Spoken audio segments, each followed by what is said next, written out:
पहले लोग कहा करते थे कि जो नेता आंदोलन से निकलेगा वह काफी ईमानदारी के साथ अपने समाज, अपने देश, अपने राज्य की सेवा करेगा। लेकिन इन दिनों जिन जिन नेताओं का नाम लिया जाए जो जन आंदोलनों से ऊपर आए हैं, उन नेताओं को किसी न किसी आरोप में या तो जेल जाना पड़ा है या उन पर ईडी की कार्रवाई हो रही है या अन्य जांच एजेंसियों के शिकंजे में फंसे हुए हैं। नमस्कार, मैं सत्येंद्र कुमार सिंह SNS 24 न्यूज में आपका स्वागत करता हूं और साथ ही यह कहना चाहूंगा कि अगर आपको नई नई तथ्यों की जानकारी चाहिए, नई नई खबरों पर विवेचना चाहिए, तो आप हमसे जुड़े रहें और हमारे चैनल को लाइक, सब्सक्राइब जरूर करें और शेयर भी करें। हम चर्चा कर रहे थे आंदोलन से उभरे नेताओं की। नाम लेते हैं पहले जेपी आंदोलन, जो देश में एक भूचाल सा ला दिया था। उस आंदोलन से उभरे लालू यादव। लालू यादव की क्या स्थिति है, कितने बार जेल गए,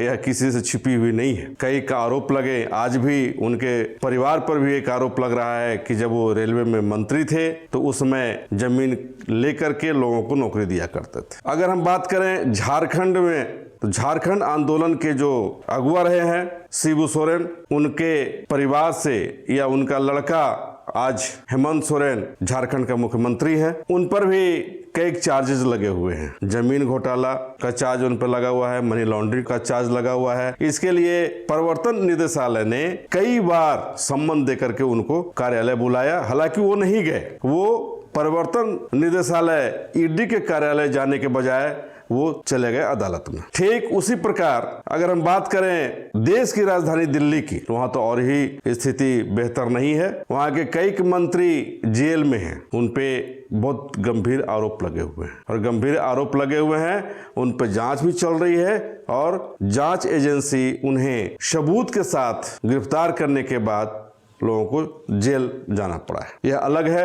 अलग बात है कि कई बार लोग अपने आप को बचाने का प्रयास कर रहे हैं। हम बात करें वहां मुख्यमंत्री की, अरविंद केजरीवाल को भी ईडी के द्वारा सम्मन भेजा गया कि आप आए कार्यालय, और कार्यालय आएंगे तो आपसे शराब घोटाले से संबंधित सवाल पूछे जाएंगे। यह अलग बात है कि अरविंद केजरीवाल ईडी कार्यालय नहीं पहुंचे, बल्कि झारखंड के मुख्यमंत्री की राह पर चलते हुए उन्होंने ईडी को यह लिखकर भेज दिया कि सम्मन जो आपने भेजा है वह राजनीति से प्रेरित है। लेकिन यह माना जा रहा है कि फिर सम्मन भेजकर अरविंद केजरीवाल को अपने यहाँ पूछताछ के लिए ईडी कार्यालय बुलाया जा सकता है। अरविंद केजरीवाल भी अन्ना हजारे के आंदोलन से, अन्ना हजारे जब थे दिल्ली में जबरदस्त आंदोलन हुआ, धरना प्रदर्शन हुआ, उसी से ये नेता उभरे। अरविंद केजरीवाल कोई पुराने नेता या फिर उनके परिवार में कोई नेता रहा हो, ऐसी बात नहीं है। अन्ना हजारे चूंकि बहुत ही ईमानदार नेता के रूप में उनकी गिनती होती थी, तो लोगों को लगा कि चलो भाई अरविंद केजरीवाल अन्ना हजारे के आंदोलन से उभरे हुए नेता हैं,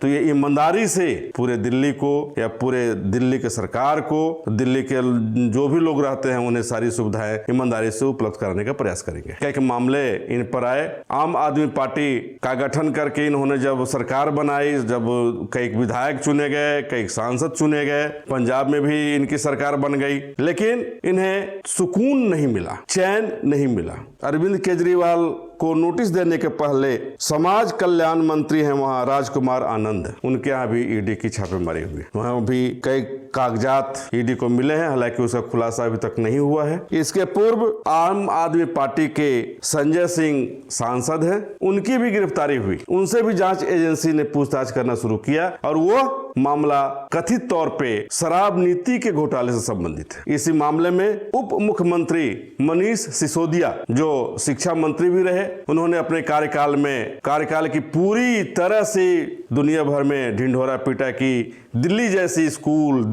स्कूलों में व्यवस्था और किसी राज्य में नहीं, किसी देश में नहीं। लेकिन वो फंस गए शराब नीति के घोटाले में। शराब नीति ऐसी बनाई उन्होंने कि संबंधित जो ठेकेदार था उससे पैसे के लेन देन हुए और उसी मामले में संजय सिंह भी गए और उसी मामले में अरविंद केजरीवाल से ही पूछताछ की जानी है। यह कहने में कोई गुरेज नहीं है या यह आम चर्चा का विषय बना हुआ है कि जिन लोगों पर लोग विश्वास करते थे, कहा करते थे कि भाई यह आदमी आंदोलन से उपजा हुआ है और आंदोलन का ही प्रोडक्ट है, तो स्वाभाविक तौर पे इसके दिलो दिमाग पे लोगों की सेवा करना भरा हुआ होगा और वो लोगों की सेवा करेगा। लेकिन क्या सेवा करेंगे? अरविंद केजरीवाल जी पर तो यह भी आरोप लगा दिया गया है और लगा भी, और कई मीडिया में यह बात भी सामने आई कि वे अपने लिए एक शीश महल उन्होंने बनवा रखा है सरकारी पैसों का उपयोग करके। उस सरकारी पैसे का उपयोग उन्होंने किया और शीश महल बनवाया, जिसके लिए काफी चर्चाएं हुई और उस पे कई तरह की बात निकलकर सामने आ गई। जबकि जब वो सरकार में आए थे, उनका ये कहना था, वो कहा करते थे कि मैं अपने आवास में ही रह करके पूरा कार्यालय चलाऊंगा, यानी पूरे दिल्ली की सेवा करूंगा। चलिए, वो बात आई गई रह गई। लेकिन उनके मंत्री लोग जब घोटाले में, चाहे वो मनी लॉन्ड्रिंग का घोटाला हो, चाहे वो आपका शराब नीति से संबंधित मामले हों या अन्य मामले हों, सबको जेल की यात्रा करनी पड़ रही है। झारखंड में भी कमोबेश वही हुआ। बिहार की स्थिति सभी लोग जान रहे हैं। ईडी की कार्यप्रणाली यही नहीं खत्म होती है, ईडी की छापेमारी यही समाप्त नहीं होती है। बिहार में 400 करोड़ बालू घोटाले को लेकर झारखंड के धनबाद में 2 व्यवसायियों पर छापेमारी हुई। 2 व्यवसायियों के घर पे, उनके आवास पे, उनके कार्यालयों पे, उनके ठिकानों पे और कई कागजात भी मिले हैं। उसमें एक नाम मिथिलेश सिंह है और दूसरा नाम सुरेंद्र जिंदल है। इसी बालू घोटाले के मामले में जगनारायण सिंह उर्फ जगन सिंह और उनके पुत्र जेल में हैं। अब ये लोग कैसे और किस रूप में इस कार्रवाई को देखी जाएगी या देखेंगे लोग, या अपने आप में चिंता का विषय है। ऐसी स्थिति में लोग कैसे अपेक्षा रखे कि जो भी सरकार में आएंगे, जो ही पार्टियां आएंगी, वो काफी बेहतर तरीके से लोगों की सेवा करेगी। कांग्रेस भी इसे अछूता नहीं है। कांग्रेस के वरीय नेताओं के खिलाफ भी ईडी का जांच चल रहा है। भाजपा में भी 1-2 हैं ऐसे।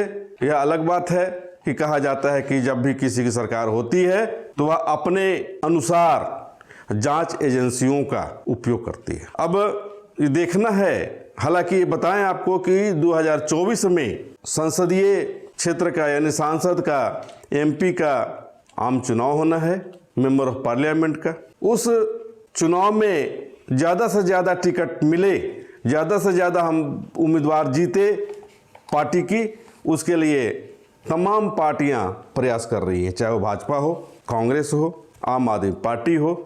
लेकिन अब लोगों के बीच में क्या लेकर लोग जाएंगे कि भाई हमारे लोग, हमारे जो प्रतिनिधि आपके हैं, जिनको आपने चुना है, वो किसी न किसी मामले में लिप्त होकर वो जेल की हवा खा रहे हैं या उनके खिलाफ जांच चल रही है। जनता इसको लेकर के काफी चिंतित है और चिंतित होना स्वाभाविक भी है। अब इस चिंता का परिणाम क्या निकलेगा, यह आम चुनाव में लोग देखेंगे। धन्यवाद।